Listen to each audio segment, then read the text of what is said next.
Welcome to day 66 of my 100 Days of Webflow journey. Today we're going to go over aspect ratios. This is the new feature released by Webflow. Now you can directly control your aspect ratio within the Webflow designer. Now before we used to use different tricks to work around this, but now you can just set it up right there. Aspect ratios that are preset and custom aspect ratios that you set yourself. So without further ado, let's see this in action. Don't forget to subscribe, give me a thumbs up, and stay tuned on this 100 Days of Webflow journey. Okay, so today we're gonna have a look at aspect ratio. Before, this was a trick that you can either do it with CSS or you can wrap your image in a div block and then you size it accordingly.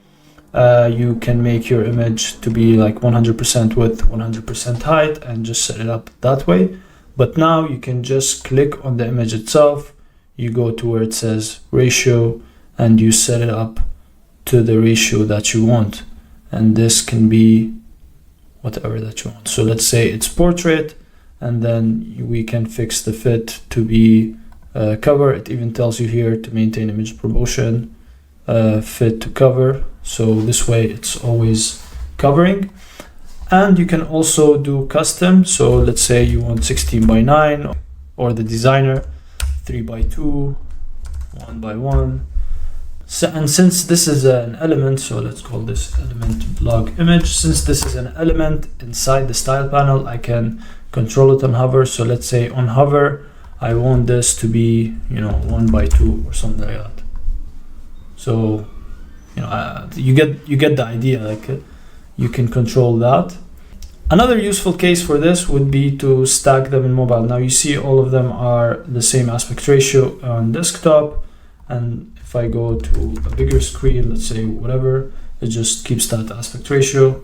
And if I get smaller screens, it just keeps it 1:1. And then if I go to here, maybe here I would want to keep it, and then here maybe I would want to have a widescreen or landscape, so it fits better. Even here, this would fit better than a 1:1. If you see like a 1:1 here, maybe it's too big. Maybe a widescreen would be nicer.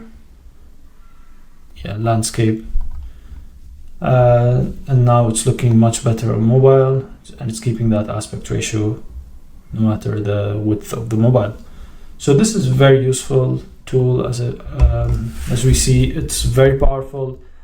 It might seem like a small thing, but this can really help keep your site consistent, keep your site nice, clean, and neat. So make sure to check it out. Thank you for watching this video. I hope I taught you something today. Make sure to subscribe, give me a thumbs up, and stay tuned on this 100 Days of Webflow journey. See you tomorrow.